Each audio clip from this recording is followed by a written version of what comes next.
All right, let's preview Illinois against Northwestern. It's Joey Wagner. We got our 6-pack of questions. Joey, how are you, man? I'm good, man. We're doing this early on a Wednesday, a little schedule change. This is not my schedule window like it is yours, but we're good. Yeah, it feels like we don't have a lot of breaking news to get to with Brett Bielema, whether he talks about the quarterback or not. So unless he has a big switch up for us at quarterback on Saturday, which I don't think is happening. He's kind of said that John Paddock will be the guy. It doesn't feel like we got any late additions here we need to talk about. No, not really many injuries to my knowledge, at least going into the injury report 2 hours before the game. Everything seems kind of settled. We know who's out for the season. We know that, I guess Zach Toby would be someone to ask about today, but otherwise pretty level on that front. Before we get to our questions, Kenenna Odeluga out for the season, ankle injury. Caden Fagan out for the season, shoulder surgery this week. This team's banged up, man. At certain positions, especially running back, they're down to really one guy of their top 5 with Reggie Love. Thank goodness he came back after his injury. And then Kenenna Odeluga forcing James Krutz obviously into a bigger role. And, obviously James Krutz has shown some flashes, but struggled at times against Iowa with that pass interference penalty. And they're getting – this is the end of the season, Joey, and everybody's got injuries, but Illinois is certainly beat up at running back. No, the running back injuries. I actually, as you were talking, tried to – it's worse than they had in the secondary a year ago, right? Yeah. Yeah, because last year you were down to what? Xavier Scott had to play corner. You had to throw young guys out there, but you still had a lot of bodies. I mean, you're down to one scholarship guy who was there at the beginning of training camp. Yeah, and last year was kind of heightened in the bowl game when Devin Witherspoon and Sidney Brown opted out, so that kind of further. And they weren't injuries, but they were not playing in that game. This is crazy. I mean, I don't remember, you covered it longer, but a year where one room has been so destroyed like this by injuries. And it doesn't help matters that running, you have 12, 13, 14 offensive linemen. You've typically got 4 running backs, so 5 running backs. So when you get down to it, the numbers are smaller, but man, even guys we thought could be fringe rotation guys who would have stepped, Caden Fagan, who would have stepped into a bigger role, that's not there. It's a wild string of injuries there. All right, Joe, let's get into these questions. You got it out of Johnny Newton and Keith Randolph that they will not be returning for another season. So how do these NFL draft decisions impact the Illini program? We'll start off with that one. Well, these two felt like we'll start with Johnny and Keith, right? These two felt like a foregone conclusion. And the injuries with Keith Randolph this year maybe made you wonder, would he be interested in the 6th year? First of all, 6 years is a long time in college. I understand when people on the outside, when people who aren't entering their 6th year of college look at us you got another year. What?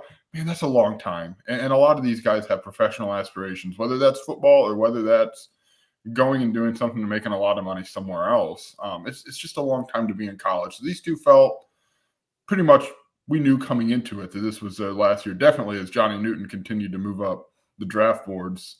And then Keith Randolph really the same. But then you get behind those two, and it's Isaiah Williams. It's Seth Coleman. It's, to a degree, I guess, Tip Ryman as you get in there. Those are probably the next big 3, right? And Isaiah Williams is certainly, to me, and really the way Seth Coleman's played, but Isaiah Williams, to me, feels like a tier of his own right now in terms of a major impact decision. So maybe I'm missing someone, Jeremy, but those are the 3 big ones to watch.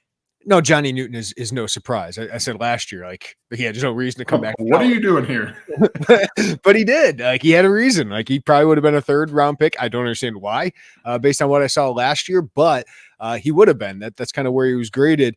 Now he's a 1st round pick. I've seen him in the top 10. The ESPN guys who I respect what they do, Jordan Reed, Matt Miller, Kuiper, all those guys had him number 8 in their latest mock draft. Which is what team?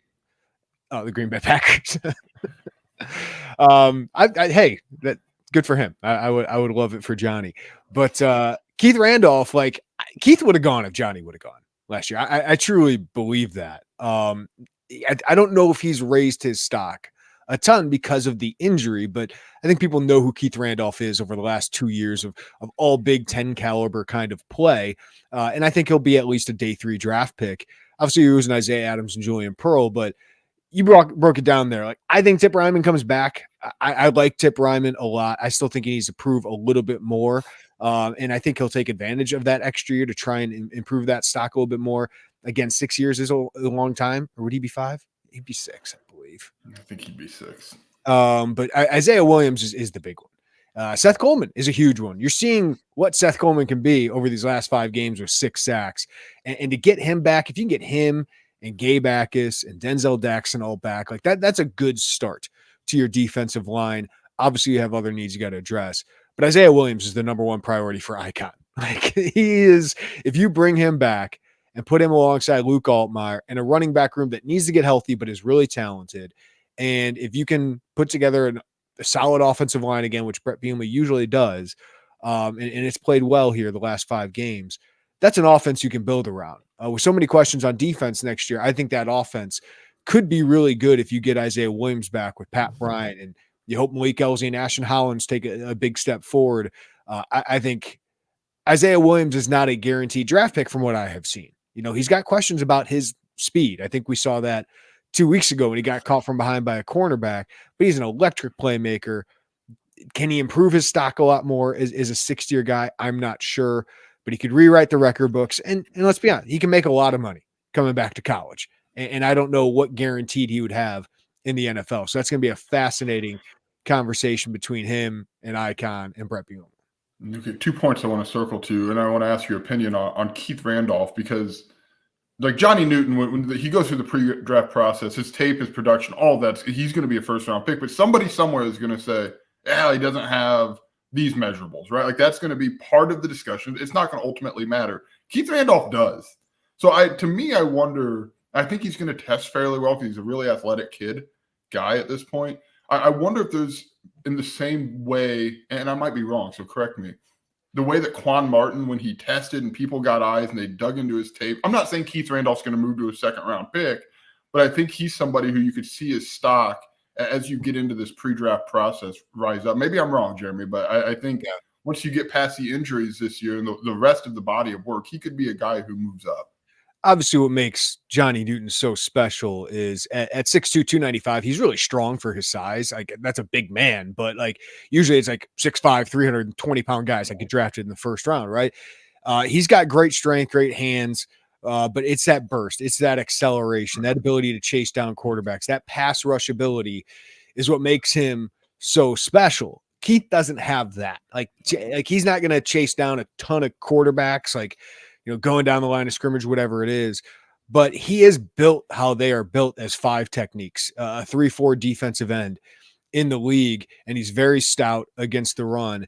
It's just, I didn't see him healthy for a bunch of this year. And we didn't see that quick twitch athleticism a ton, but yes, he is an athletic player that I think will be valued by the NFL. It's just the upside is probably more starter than star. And that's where Johnny Newton obviously has the edge. So yeah, I do think he can improve in workouts. I don't know if that's to the point of a day 2 pick, 2nd or 3rd round, but I could see him going early day 3 based on what he's done at Illinois and just the versatility he can provide to the NFL. And my second point, the way we're discussing what could be on the table for Isaiah Williams reminds me a lot of the discussion around Kofi Coburn a few years ago. Only I think Isaiah has more of a future in the NFL than obviously we've seen Kofi have in the NBA. But the discussion is very, very similar in a lot of ways. Come back, break every record, and he would. A healthy season for Isaiah Williams. I've got it in a notebook that's going to publish later today after we talk to Bielema. Very much on the table for him to go up there and pass David Williams and all of the records. Come back and probably do pretty well financially. Not probably. You're coming back. If you're coming back, you're doing pretty well financially. And then see if you can improve your stock and go. But he's going to be in the NFL one way or the other, whether that's a camp invite as an undrafted or a late round pick. But I feel like there's a lot of parallels in the way in the scenarios laid out between him and Kofi Coburn. Yeah, and I do think Isaiah would get to the point where some team, they meet with him, they look at the film and say, he's going to win every single interview. Every single interview. This guy's worth a 6th-round pick, right? Yes. Like, but again, that's not a guaranteed roster spot. Like that is not guaranteed roster spot. And at Illinois, he would make 6 figures, right? And be the face of the team and be one of the best players in the Big Ten coming back next year. So he's got a really fascinating decision to make. The other two guys I just want to mention, Reggie Love, I would expect him to come back. He's got a 6th year of eligibility. Griffin Moore is another one. I'm just interested where that goes. He's got a 6th year of eligibility. Hasn't made a huge impact here down the stretch. Tanner Arkin's gotten a little bit more playing time. Henry Boyer's gotten some playing time, but just another one I'm interested to see what they decide. Number 2, Joey, what impact did this senior class have on the Illini? And I'll go first here. I think they gave Bielema time, right? That might be viewed later, whether Illinois wins this game and gets to a bowl game, because obviously these guys were huge impacts on that. But Julian Pearl, Isaiah Adams, Johnny Newton, Keith Randolph, those guys coming back made sure this wasn't an absolute rebuild year. And Illinois goes 2-10 or 3-9 or something like that. And it gives them another year of NFL draft success. I mean, Pearl, Adams, Newton, and Randolph, all Senior Bowl invites, they'll all get drafted. Those guys will all get drafted. So you get 2 years of back-to-back NFL draft success. That helps on the recruiting trail, of course. But the one guy I want to mention is I feel like Casey Washington epitomizes what these guys meant more than anything. He originally left, transferred to Wake Forest, then came back, earned his spot, had to prove himself to Brett Bielema after leaving. But he raves about this staff. He got way better the last couple of years and made a really positive impact on the program. So while those NFL guys really stand out to me, I believe like Casey Washington, a guy who originally didn't think this would be the right fit for him, comes back and has success and has had a really good final season here at Illinois. I think that guy, Brett Bielema, will probably get as emotional about as anybody. Yeah, I'm with Casey. I'm glad Casey Washington is getting a shine here because we've kind of heard a little, throughout the years, really about his value to the room, but there's always been someone else to talk about, right? Whether it's Isaiah Williams, Tommy DeVito, Chase Brown, the whole secondary, starting to get a shine, and he's so valuable for that locker room and who they are. If you want to stick around as a GA, I don't know what's in the cards for him. Brett Bielema would move a mountain, I think, to keep him around that program. He's so valuable to them. And we've got to admit, like, before the season, we sat here and said, could Malik Elsey come up and snag his spot? And Casey Washington has played his butt off to not only keep that spot, to continue to earn trust where that rotation has shrunk down. And he's not a guy who comes in and out of it. And he's played really well. He's played just to your point, Casey Washington right now, 40 catches, 452 yards and a touchdown. He has 19th in the Big Ten in receiving yards. I did not predict that. No, good for him. Like that is what Brett Bielema wants his program to be about. It is everything that Casey Washington has done this year. I'm a little surprised he wasn't selected as a team captain. I think that's all for that really doesn't carry a lot of value now because I think his voice is impactful as any of those 6 guys who were elected as a captain in that room. But then you get to the NFL guys, Jeremy, and yeah, it gave Brett Bielema and this coaching staff talent to get this thing off the ground. Yeah. Now, you can argue it's not where you want it to be as a fan, whatever the case, after a breakthrough year last year, and now you need a win to get to a bowl game. But without those guys, if those guys decide, somewhere else is Isaiah Williams, if he wants to go play quarterback somewhere else and not move to wide receiver, George McDonald said he took a leap of faith on us. And we did him. And if that doesn't happen, this is a different, like his value, the value of Keith Randolph, Johnny Newton, Julian Pearl, Isaiah Adams is the guy they brought in, not trying to minimize what he's like. That's helped give Illinois a base to get this program to at least a hint of sustainability, to the possibility of back-to-back bowl games. That's huge. And I think those guys that we're talking about are guys whose voices matter, who Brett Bielema is going to sob when he's asked about or when he sees them coming out. Like, there's a reason they wanted those guys back. And Brett Bielema didn't have to take those guys back either. Right now, if you don't take Johnny Newton, Keith, you're a fool. Yes. But I think, like, there's a lot of layers to what those guys have done, and just in terms of stability. And kudos to this coaching staff for being able to keep these guys around and develop them and to buy the faith that they did from these guys. Like, they could have gone in the transfer portal and made a lot of money. Like, if Johnny Newton wanted to do that, Isaiah Williams wanted to do that, they could have done that. But they believed in the staff. Illinois did a good job of making sure that their NIL efforts were good for those guys, but they could have left. A guy like Gabe Atkins could have left. But they've kept those guys around. I know Gabe's an underclassman in this conversation, but I think that Brett Bielema deserves credit for getting these guys to believe as well. He almost got Kendrick Green. He tried to get Kendrick Green to stay, but he got all these other guys to stay, and that's been huge. I think we should add it. It's not just he got their faith. Like, he got them to be like very forward, outwardly, I guess, vocal in his faith of this or their faith of this staff. Like, that matters. Like what Johnny Newton told us, and I know we've told this story on here before, that earlier this month, he went out to eat with Jeremiah Warren, Malik Elzy. I don't think he was sitting there saying, guys, this ain't it. Like, he was telling them about his journey, I would have to imagine, and kind of how he navigated from being that freshman in 2020 into now. And like, that's that outward showing of faith. Or every time you put a camera in front of these guys, I don't get the sense that it's a bunch of BS that they're talking about with this coaching staff. I think it's meaningful and it's truthful. And like, that matters when your best players are standing up there and it's, kind of pounding the table for your staff. Like, that matters out on the recruiting trail. Yeah, when you have Sidney Brown or Devin Witherspoon able to do that as well. Hey, get on the phone with this guy. Like that's pretty important. Number 3, what from the Iowa loss must Illinois improve on the most?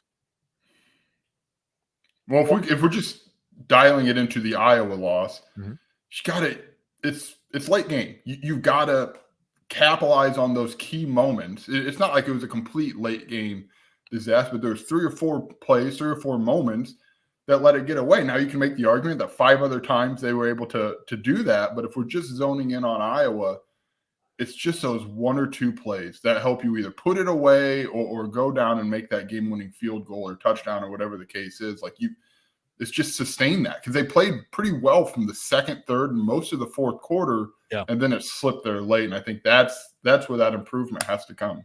Yeah, and there's heavy lifting in Illinois being able to close out some of these games, but you think back to that Indiana game, the defense kind of broke down late too, right? Like, they gave up 15 points in the fourth quarter. Wisconsin gave up 18 points in the fourth quarter. The offense needs to do a better job hanging onto the ball, making the plays when they are there. But despite some of those wins, Maryland went down and scored late to force the field goals, right? Toledo had 9 points in the fourth quarter. Like, some of those defensive breakdowns really need to improve. The offense needs to hold on to the ball a little bit longer. Listen, John Paddock had a ridiculous couple games there. He was not very good against Iowa, in my opinion. Going back and watching that film, some of the decision-making wasn't great. There were opportunities on those 3rd and 4th down plays. Got the ball batted down. Kudos to Joe Evans. The Iowa defense is way better than anything he'd played so far this year, but they need more plays from their quarterback. He missed some plays where guys were open. I remember one, he almost threw an interception out of bounds. Tip Ryman's wide open in the middle of the field. He just didn't go through his progressions as well, and maybe Iowa's defense has a lot to do with that. You're a little bit more flustered, but they need better quarterback play, to be honest with you. And it's weird to say after what he did against Minnesota and Indiana, but that 3rd down and 2, he had Reggie Love open in the flat. If he would have gone through his progressions a little bit more, he had Tip Ryman open on that 4th and 2. Now, maybe the ball gets batted down anyway. Maybe Barry Lundy needs to get the pocket moving a little bit more, but he missed some throws. Tip Ryman, I know that should have been a pass interference, but when he came open, like, that should be a touchdown throw. That needs to be a touchdown throw. So just little plays like that, they need to make those plays. He wasn't able to make it against a great Iowa defense. Are you at all surprised that Brett Bielema didn't bring the quarterback conversation into Monday and beyond? I mean, he could absolutely surprise everybody and go with Luke Altmaier, right? If he wanted to. No. Do you think he does? Because I tried to pin them down. Not pin them down, so that seems more aggressive. But I asked, when you guys decided to go with John, did you know this was going to be a 2-week deal, or was that a decision you made on Saturday? I never really got a clear answer on that. So that leads me to wonder if there is a window there. But I don't think so. I interrupted you. I think it's an interesting dynamic. No, we mentioned this after the Iowa game. Like, I don't think he wants to do the Michael Scott snip, snap, snip, snap. But I do think if this is a struggle early on, you can't be afraid to bring Altmaier in. Like, I don't think that was going to happen against Iowa. And there wasn't like one big moment. It's like, oh, this guy doesn't have it. Like, he didn't throw a pick, even though 2 or 3 of them could have been. You didn't have those moments, and you were in the game. You don't want to put Luke Altmaier in there in a 1-point game or anything like that. But if they get down like 2 touchdowns or something like that, you got to bring a guy in that has shown he can make plays and lead a team back. So I think the leash will be a little bit shorter this week, given everything that is on the line. But no, I think this team still believes in that guy. And listen, there weren't like wasn't anything that was like, oh my gosh, because it's Iowa. But there were just a few plays that could have been winning plays that he wasn't able to make. And then, of course, the wide receivers had 2 drops, especially the Casey Washington one late. Would have been a tough contested catch, but we've seen him make those before. They just weren't able to make those 50-50 plays. Yeah, I'm with you. I don't expect them to be inconsistent in terms of going with this guy one day and this guy the next. And Northwestern's defense is not Iowa's defense. So I think he'll have no, it's not. It's not. But I do think, and I know it's been discussed since the game, the variable to me is you're very, very thin at running back, as we covered, and one guy moves very, very, very well. Luke Altmaier is a very good runner. I think you could have used that against Iowa. I don't know that it changes the scope of the Iowa game. Maybe he has a pick here or something. We don't know. That's revisionist. But I think his legs are something that matter. Yeah, I mean, John Paddock, I'll give him this. Like, came close to turnovers, but he did not have a turnover. And against Iowa, that is really important. And it kept you in the game, right? You've heard us talk about home field apparel since the start of the season. There are a lot of collegiate apparel brands out there, but we wanted to partner with Home Field because their designs are the best out there. Some of Illini Inquirer's favorites are the basketball ringer tee, the rose tee, and the 1980s long sleeve with the script Illini. It's great. Be sure to check out homefieldapparel.com, filter by Illinois, and see what we're talking about. And our listeners get an exclusive deal using code Illini23. Using that code Illini23 gets you 15% off your first order. We all know you're wearing Illini gear, so if you're in need of a refresh, we really think that you should check out Home Field Apparel, which has the best designs, and these shirts, guys, are really comfortable. Their designs are super unique, and a lot of thought goes into each concept. There's really nothing else on the market like what Home Field is doing. You can find them at homefieldapparel.com and use code Illini23 for 15% off your first order at homefieldapparel.com. All right. What is your biggest concern entering the Northwestern game? Number 4 here, Joey. The answer, until it's not to me, is your secondary. Because Northwestern, I know I'll let you take the floor on this a little bit. They can throw the ball around a little bit. I don't want to make them look like those old Texas Tech days, but they can throw the ball, and the secondary's just struggled. I mean, it doesn't at this point. I'm less concerned about who's on the other side and more, man, they have just not played very good football here as of late, and that's a concern regardless of who you're playing, because if a team can get some of those, like Deacon Hill made some critical third down throws against his secondary to move the ball, right? Like he hasn't made a lot of those throws this year. Let's just be honest about it. And he did against his secondary. You can go back to Indiana, which was clearly oh my God, what is going on here moment in the secondary. Until it's not, man. And I don't know when it's not. That's probably going to be week 1 next year, right? Whether that's you address it in the portal or you let some of these guys get older and let them get through winter and spring and fall. But it's concerning right now. It is really concerning, and it doesn't seem – I know Aaron Henry is – on the one hand, you like that he's pressing buttons, whether that's Matt Krasevich or you go here or there to try to spark. But also, in your 11th game, you shouldn't be having to press buttons right now in your 11th game to light a spark. Like that should be – that's something you expect to see in week 3 or week 4, but like that should be kind of solidified, I think. Maybe that's a bad take, but the secondary has been really concerning. Yeah, there's no question this is the answer to the question, because the secondary is bad, really bad. I've given them an F on my film review each of the last 2 weeks. They have regressed.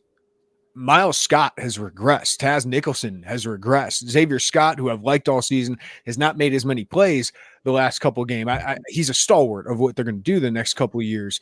And then you're throwing in young guys that are making mistakes. Nicario Harper, they didn't trust to put out there. Tyler Strain, even play against Iowa? I don't think so. I don't think he had a snap. They brought in Caleb Patterson for him, and he gets a penalty on his first play. So everything seems to be going wrong for the most part for this group, in that we've seen coverage busts that just weren't happening really early in the season that are giving teams big plays. Like Caleb Brown had a huge play.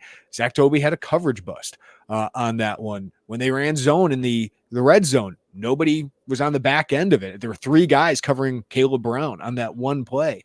That communication stuff has been a real issue for them here recently. We know the penalty issues that have been happening, but run support from the safeties has been a struggle at times. Clayton Bush has played well the last couple of weeks since he's been inserted, halftime basically of that Minnesota game, but he had a key error late in the game that led to that touchdown. And then you throw Matt Grossetich and Zach Toby into some of these situations, and they are learning on the job. So I think the struggles of the veterans not to be reliable and not making plays, and I felt like they got too aggressive and trying to undercut some routes against Iowa. Like just knock those down. I've been wanting the team to make more plays, but that's more like the free safety, like these 50-50 balls. You guys got to be sound, and they are not a unit they can trust right now. We've seen Aaron Henry struggle with what to do. Do I run more zone? Do I run man? He has run more man here recently just to, less coverage bus and to let his defensive linemen get after it a little bit. But Northwestern has a good passing attack. Like, it's not great, but Iowa's wasn't great, and they kind of tore you up at times. So Ben Bryant's a legit Big Ten starting quarterback to transfer from Cincinnati, and they got 3 good wideouts. AJ Henning is like 3rd in receiving yards, but he's a big play threat. Cam Johnson and Bryce Kurtz are coming off some big games. I'm really concerned about that matchup, about Northwestern's passing attack against Illinois' secondary. To that point, I'm going to go through since that Maryland game, which is where we really kind of saw this season kind of on the upswing. You give up 287 passing to Maryland, 140 to Wisconsin, 167 to Minnesota. And to be fair, my point being, the second half against Minnesota feels like the outlier since the Maryland game, where they actually played much better. The first half, you'll remember how many times they had coverage bus that put them in a bad position. Indiana, 289. Iowa, 167. That's not a huge number, but it's Iowa. So that's huge by Iowa numbers, right? I mean, that's not trying to crap on a 9-2 program, but they don't throw the ball that well. And go back to that Wisconsin game. How many plays the secondary did not make? Like the Tyler Strain play obviously stands out, but Locke tore him up really late in that game. Allen made some big runs, and he was a huge reason they won, but secondary did not make plays in that one either. No, it's the Illinois has won since that Maryland game pretty much in spite of the secondary, because the plays aren't being made either. That's the thing. Like you could probably stomach some yards and they have held to field goals. I don't want to act like all of these yards equal a ton of touchdowns, because they have. Indiana sure did. But they're not making those plays. Like, it felt like a year ago. And now you had 3 NFL draft picks and a veteran in Kendall Smith. The numbers back it up, but it felt like the interceptions came at like, oh man, they needed that one, right? And like, you're just not seeing those turnover numbers here, and that's concerning. And I want to address this because the Illini fan base's ire has gone from one coordinator to the other here in recent weeks. Like, Aaron Henry, I didn't like against Iowa when you dropped 8 into coverage, into zone, and only rushed 3 on 3rd down against Iowa, a stationary quarterback. Northwestern, Ben Bryant is a stationary quarterback. I think that should be in the Illini's favor. I would rather go man with a single high safety against this team, but you also just need your guys to win. Like, you got to be able to trust your guys to have man coverage or to know and to do these things. So if there's any criticism of Aaron Henry for me for these last couple of weeks, it's getting your guys to be ready for the moment, to be consistent in their fundamentals. That would be my bigger criticism right now, because I think it's more about, executing the fundamentals and executing what is called rather than the actual play call most of the time. Early in the season, that Kansas game was not a good look for Aaron Henry, right? Like, that was an issue. I don't think that's been the issue here recently. It's just more execution for the most part than anything for me on that back end. It's angles, it's missed tackles, it's one little. I mean, shout out to Clayton Bush, who after the Iowa game stood up and said, "Hey, that, like, you and I hadn't really seen the exact rewatch." So when he said that, I was like, "Wait, was it really?" But like, one little slip up, right? Like, one, and there's been several bigger slip ups, but in that third and 8 late in the game, you know who that was? That was Johnny Newton. Johnny Newton went out of his gap trying to make a play, and that ends up being a huge play. So it's not just Clayton Bush or this guy. It's maybe Illinois is trying to press a little bit too much, but just an example of it's not just those guys, but it's more often than not the secondary lately. Yeah, and it's the fundamental stuff that you just haven't you don't see out of what they want this program to be. And some of that's youth. Maybe some of it's pressing in a season that you've kind of felt like you've had to press a little bit. I don't know, but man, it's been rough. Number 5, Joey, what was your biggest reason for confidence entering the Northwestern game? I'm going to let you start this one because I have a couple thoughts and I want to parse through them in my brain. creedthoughts.gov. The defensive front is playing really well. Not Creed Bratton. Creed the music. That's right. The defensive front is playing really well for Illinois, and Northwestern's pass protection is bad. They've allowed 46 sacks this season. They're now the worst pass protection in the Big Ten. Congratulations, Illinois is now second worst in the Big Ten. They allow more than 4 sacks per game. Illinois has given up 38 sacks, Northwestern 46. The next worst team is 27. So we could see a lot of pass rush in this game. But Seth Coleman, 6 sacks over the last 5 games. He's playing like a potential NFL player, right? Johnny Newton, we know what he can do, and I expect him to have a really good game. The other guy that's kind of gone under the radar here is Gabe Akis is playing really well. I think these have been his 3 best games in a row. 1 was on the defensive line, 2 have been at outside linebacker. He has 3 sacks over the last 2 games. I don't know if we talk about him enough of what he's been able to do, and he's playing really well against the run. So Northwestern Cam Porter is a good running back. He's not special, but he is physical in between the tackles, so he'll have to tackle well. But you like what the linebackers are doing, especially Dylan Rosiak.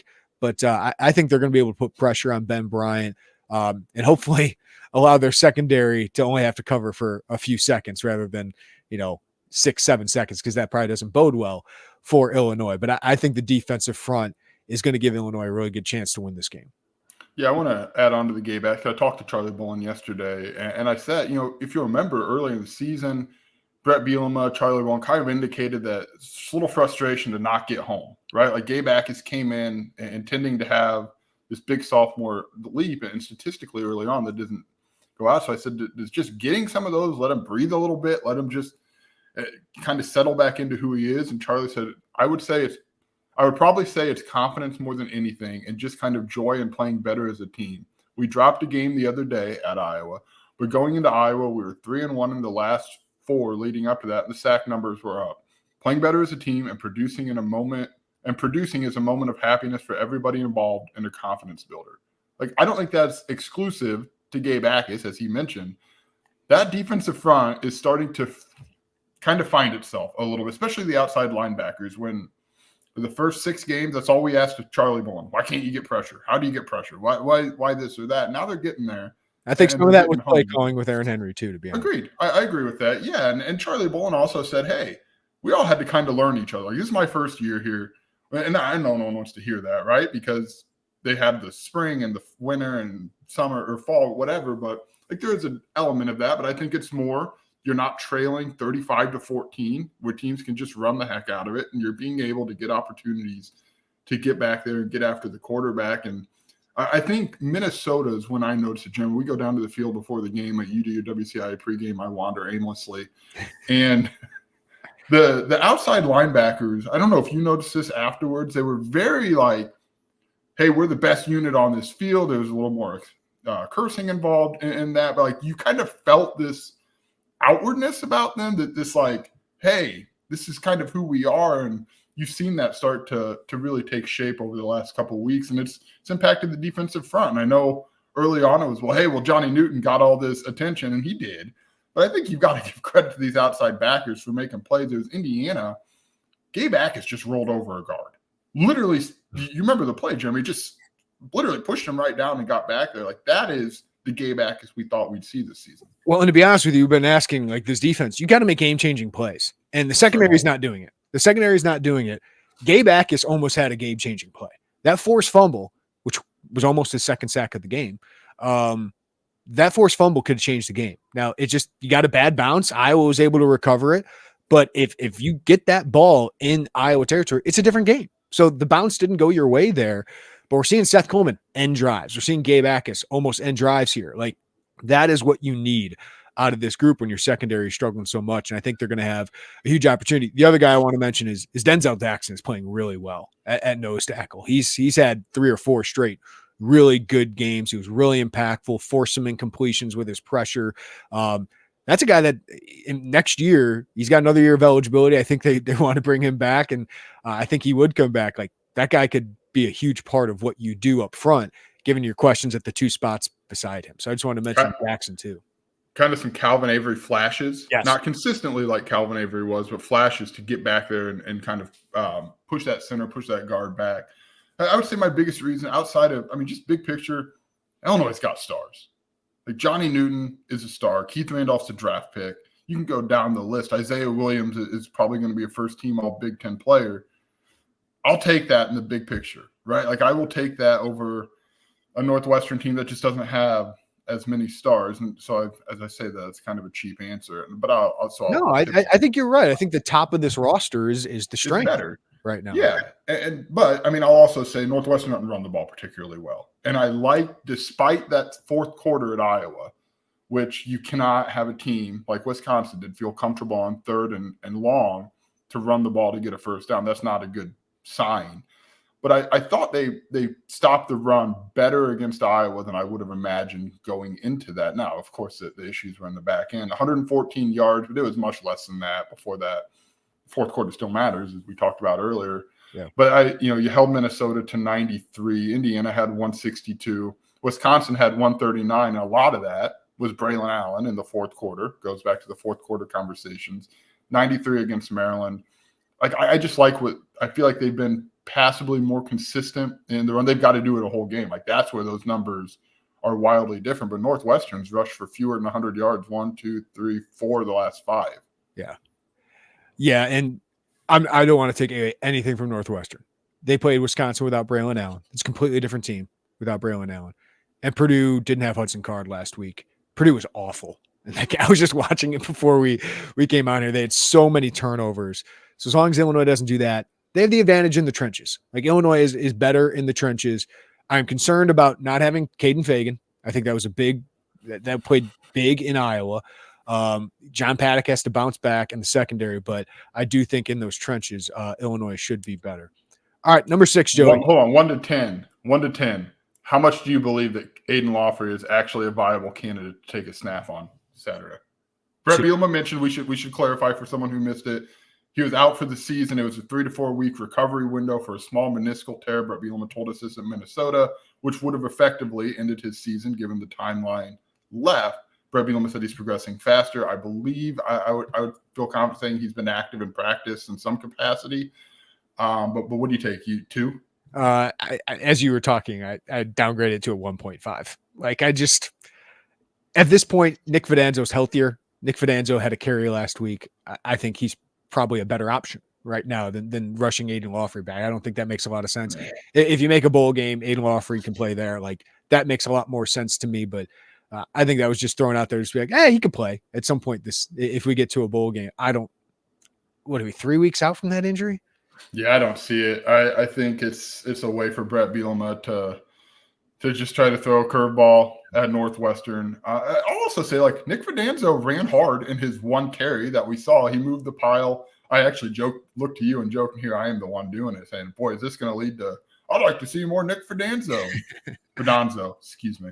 I think it at least gives him confidence I can run the football. I can hold on to the football. Like that's the most important thing probably as a backup running back at this point.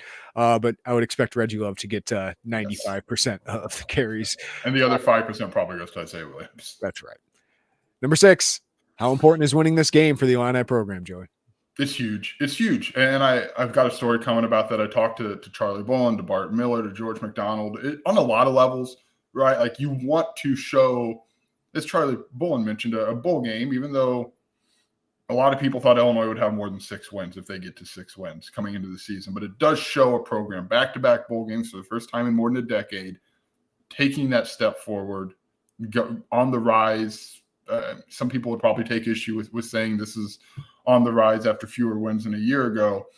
But I think it says that your program is trending upward to go back-to-back bowl games, but it's the 15 practices. And Bart Miller made a really good point that I hadn't really zoomed out and thought of it in this capacity. You go 15 practices over the course of 4 years, or 5 if you're a red shirt. That's 60 extra practices in 4 years, 75 in 5 years. Dude, those matter.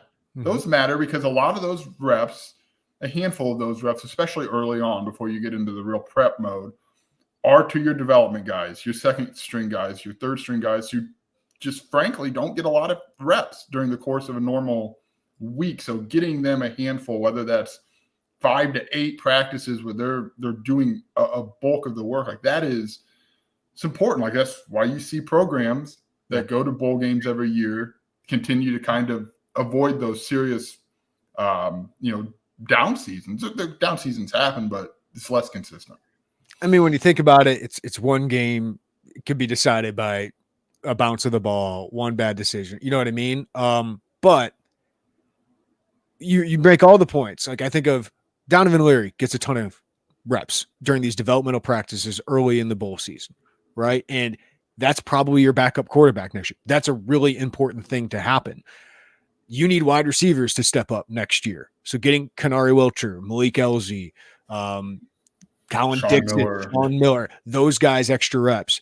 You need a tackle to step up next year. Brandon Henderson, welcome. Like you are going to be our left tackle for the first 5 practices of bowl practices.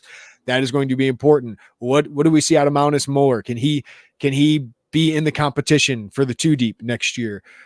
Those defensive linemen, Alex Bray, Jeremiah Warren, they need those guys to play next year. They're going to be in the rotation. So those guys getting those reps is so important. Recruiting. I don't know if it makes the biggest difference. I think it's probably balanced out by having Johnny Newton go in the top 20 of the draft and a couple other guys. I think that's most important to a lot of these people in recruiting. But I think with the fan base, this is huge. If you win this game, like we know how much the dialogue on our message board changes from game to game based on who scored last in these last 5 games. Like if you win this game, there's a good vibe. There's a good vibe with the program, even if you're going to Detroit or New York. Like the fact that you get to watch your team for another game, the fact that you can say we went to back-to-back bowl games, I think that's going to matter in ticket sales. I think that's going to matter in just the excitement and the vibes and the discussion in your fan base, whether it's negative for the rest of the offseason or it's like, yeah, we had a bad start, but we won 4 of our last 6 games to get to a bowl game. That's a completely different thing rather than we were there right there for a bowl game and then we lost back-to-back games to end the year. Like I think that matters in the discussion, the talk about your program, whether it's recruiting or with the fan base. So this is huge. I think it's just a huge game for perception, even if nationally it's not very relevant, but also beating your rival in Northwestern and kind of ending this talk about David Braun for a week and saying, hey, we are the big brother with winning 3 straight in a row. I think that is significant for this Illinois football program because even if it's a not underwhelming year, like if it's 6-6 is an underwhelming year for Illinois football, boy, how far we've come. Yeah, wasn't that what everybody wanted until it happened? And I get it. I understand that last season elevated or accelerated expectations. And I would say missed opportunities this season, underwhelming at 6 wins being the under the over. But I'm just saying, like, if they got to 6-6 in a bowl game and that's a disappointment or underwhelming, this program has come a long way and they're building something. I could not agree more. What is more important to you, in your eyes, not to you, the perception or the development? And we're splitting hairs, right? We are absolutely splitting hairs on that. For 2024, it's the practices. For the 2024 season, it's the practices. For recruiting the class of 2025 or ticket sales, it's the perception. Yeah, so I didn't answer your question, but you didn't. You took a note from Bielema on that one a little bit. I would say right now it's perception. Yeah. Because for however much you do or don't believe in program momentum, having people sour on this season a year after they finally felt like they could love again, it's hard. It's hard. And you want to go out on the trail. And when you're competing against who you're competing against, in a lot of these, especially high school recruitments, you want to be able to say, hey, we're there too. We're making a bowl game. Yes, the Meineke Car Care Land O'Lakes Butter Bowl is not the same as the Rose Bowl or the ReliaQuest Bowl, but we're there and we're, one play away against Wisconsin, or we're Nebraska disaster away from being further along. But I think that matters a lot right now where this program is. Picks to click. Last week I picked John Paddock. You picked Tip Ryman. I don't think either of us won that. I came close with a near touchdown with Tip Ryman, which you did promise to me was a winner, but no. That was 1 yard away. So who do you got? Pick to click for offense this week. Feels like a Reggie Love. Feels like a Reggie Love game. I don't know why I am going with that because I think you could easily make an argument elsewhere on the offense, but I feel like Reggie Love, he ran well against Northwestern a year ago. Mm-hmm. Seems like a guy who just kind of, as Brett Bielema said, and I kind of rolled my eyes the first time he said it, Reggie Love just kind of turns up in moments, doesn't he? Mm-hmm. Like, I feel like Caden Fagan is was during the time we saw him very consistent over the course of, you knew what you were getting. Reggie Love just kind of turns off like, oh, dang, he showed up. So I think it's him. Can I take a group? You can take, yeah, I wanted to guess, but yes. I'm going to have parameters on this. This is a game where Brett Bielema's identity needs to win out. And this is a game where I think they should have an advantage in the trenches. I'm going to go with the Illinois offensive line to get over 100 rushing yards and to allow fewer than 3 sacks. If I got that, would that work? Because this is a game where you want to impose your will. Like, Northwestern's got some good defenders. Their linebackers are really good. But this is a game where you want an offensive line that's played really well. And I thought played well enough to win against Iowa. Did they dominate? No, but I thought they played well enough to win against a very good defensive front. There were some issues at guard in that game yet again, and that's why you saw a rotation. But Isaiah Adams is playing his best football. Julian Pearl has played really well for most of the season. Josh Kreutz has played well. Zach Chrysler had some moments last week that were not very good, but he has played way better at guard here recently. So I'm going to go with the Illinois offensive line. How does this work if I have the running back and your parameters are 100 yards rushing? I think that's a good point. I think we can see if like Reggie Love makes the plays, like if he's making people miss and things like that. But anytime we can leave it to your discretion in a head-to-head battle, we've got to do that. So I appreciate that. Well, we might not revisit this because I don't know if we'll have a game. So we'll see that's fair. That's fair. Oh, if I win, I will, without question, revisit this in some capacity. Okay. If you win, I'll. I've been that unfair with awarding those winners. No, I just need to take victory laps. I don't take a lot of laps anywhere, so victory laps need to do. Well done. Defensive pick to click. Last week I had Rosiak. You had Clayton Bush. I'm going to go Dylan Rosiak after watching that film. Bush played well for most of that game, but Rosiak was probably the best Illini on the field. No, you lead with this one, and I'll circle back. All right, I'm going to go. I mentioned it already in this podcast. I think Gabe Backus is playing really good football right now. 3 sacks the last 2 games, had that forced fumble. He's making some huge drive-killing plays. So I'm going to go with Gabe Backus having a good day against a Northwestern offensive line that I think has some big question marks. So outside linebackers playing well. Seth Coleman's been awesome, but I'll go with Gabe Backus in this one. I'm going to go with Keith Randolph getting healthier. To your point about the offensive line, I feel like this is kind of one of those games where we know this is his last game at Memorial Stadium. We don't know if it's his last game at Illinois, regardless of outcome. I feel like he's been a little bit overlooked because of the injuries, and he's missed time, and he hasn't had the Johnny Newton insane production. But this feels like a game where he kind of goes out. Like, Keith Randolph seems like he's a guy who rises to those moments, rises to the story, I guess. So I'll take him. Good stuff. Anything else? That is the least analytical thought of all time for Keith Randolph. That's a good storyline, though. No, we should talk about those two declaring one. I'm glad they mentioned it. I'm glad this was, and it was so obvious, right? It was so obvious, but I'm glad this wasn't one of those, well, I don't know. And next thing you know, it's the middle of December and you still don't know. And let's have this. I don't have a huge discussion on this, Joey. If Johnny Newton doesn't want to play in the bowl game, who the hell cares? Well, there's some people. There are a lot of people who really care. Get the hell out of here. Like, this is different than an NCAA tournament. This is different than if Illinois was in the Big Ten championship game, Johnny Newton would play. Yes. The Meineke Car Care Bowl, if Illinois gets there, does not matter. And Illinois got to make a bowl game first. But Johnny Newton has millions of dollars to lose. There's no point of taking that injury risk, just like Sidney Brown and Chase Brown did not, just like Devin Witherspoon did not. And you know what? That worked out really well for them. They did not get hurt, and they got a lot of money. They have earned that. They've given a lot to this program over the last couple of years. Is it a selfish decision? Yes, but they should be selfish at this point of their careers. They're on the verge of making tons of money, and Johnny Newton's on the verge of probably making a $20 million signing bonus. It is not worth a game against the ninth SEC school or ninth ACC school. It is not. So if you think he needs to play to entertain you and win a game that really doesn't matter, it is a glorified exhibition. That's what bowls are. Like, if you're not in the playoff, if you're not in this group of six or the New Year's Six Bowl, these are just glorified exhibitions, and they're fun, and you get to see your team play, and you get to go somewhere. Maybe it's not as great as last year in Tampa, but that's all this is. So I know most people applaud these guys on their way out. And maybe I'm talking to the 10% on social media, which I try not to do all that much, but these guys have earned that. And that's all I have to say. Like, they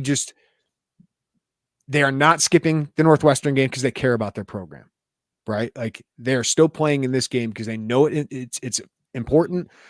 The bowl game just is not, and they should be getting ready for the draft and making sure they're healthy for the biggest job opportunity of their lives. Yeah, I also want to add Johnny Newton, who, to be clear, has said he won't play in a bowl game. And, there's some thought that he basically, I don't think a lot of people knew how the conversation went. And I don't know if they envisioned him with the prepared statement saying all these things. That's not how it went. You ask questions, you get answers, you follow up. But he is the guy who's just going to, who punts on postseason for the heck of it, right? He very, very much considered going to the NFL after last season. Mm-hmm. Very, very much considered it. He also played in the ReliaQuest Bowl. Mm-hmm. He did. And was some of that because it was in Tampa, or maybe he wasn't fully, as we now see, fully on his decision? I don't know. But he played in a postseason game that was meaningless while he entertained his NFL draft options. So did Keith Randolph. The difference for Johnny Newton year to year is you go from a potential third-round pick to money that changes your entire life, whether you get another contract or a single penny after you put your name to that paper or not. It is life-changing money for a father, for a guy who has dreamed about this moment, who has a very, $20 million. Dude, I wouldn't go anywhere. I wouldn't even know. Like, I get it. I understand you want to go to these, and as a fan, you're selfish. As a fan, you're selfish. I get it. You want to see your best players. You want to go out with a win, and obviously Johnny Newton's presence, without question, puts you in a better position to go out with a win. But man, Johnny Newton is the reason you're not the sole reason, but a very big reason you're in the conversation to go to a bowl game again. Why you were in a bowl game last year. He has more than paid his dues to the University of Illinois. Scholarships that you are not required to pay back, by the way, and he's more than paid back with his value on this football team. Take away his NIL and scholarship money, Joey. Oh my God in heaven! Look, man. I get it. It wouldn't be terrible if Alex Bray and Jeremiah Warren played significant snaps in the ball. And let's also look at the timing here. Johnny Newton was asked again. I want to make that clear on November 21st for a potential bowl game that is going to be in a month. You don't know where you're going, so you probably don't have tickets. This isn't the day before where you get there and you're like, all right, it's Johnny Newton time, and he's not there. Going into it. I get it, man. You want to see your best players, and watching him play is a joy, especially if you're a fan and you get to see him go out there and represent this on the football field. But man, it's come on. It is a reason to enjoy this game against Northwestern and take it in of what you're watching with Johnny Newton, one of the greatest defensive linemen in Illinois history. Potentially, he's going to have a plaque in Grange Grove. He's going to have it. He's going to be an All-American. He's going to have all of these accolades. His presence alone, his development alone, is going to help you find. And I'm not going to say find the next Johnny Newton. That's cliche, lame, and Johnny Newton's really good. But find another defensive lineman who's talented because of what you've done with him and how you developed him. If he doesn't want to play, shake his hand if you see him there and tell him thanks. But, man, he's more than earned that. So is Keith Randolph if he goes down that road. And he's one of 5 defenders in the Nagurski Trophy list, which is top defender in college football, and he ain't last. There's an interesting conversation. Like, if he got a couple more sacks in this game of could Johnny Newton be in that mix? I don't know if he'll win it because he's playing for a 5-6 football team right now, and the defense isn't kind of average in college football, but enjoy watching his last performance because I'm sure it'll be good. Isaiah Williams, we'll see. You might want to enjoy that one because one of the greatest wide receivers in Illinois history, which is pretty amazing, given that he was a quarterback. Keith Randolph, obviously, and then guys like Casey Washington, Caleb Griffin, Tariq Barnes, Julian Pearl, Julian Isaiah Pearl, Adams. Isaiah Adams, like just program guys that have been really good. And Isaiah Adams and Julian Pearl have been really good the last 2 years. So, yeah, just enjoy those guys. Could be the last game for a lot of those guys. Absolutely, man. We'll see. I mean, we'll see what happens on Saturday. I'm not used to recording this on Wednesday. Joey Wagner, thank you as always, buddy. Happy Thanksgiving, man.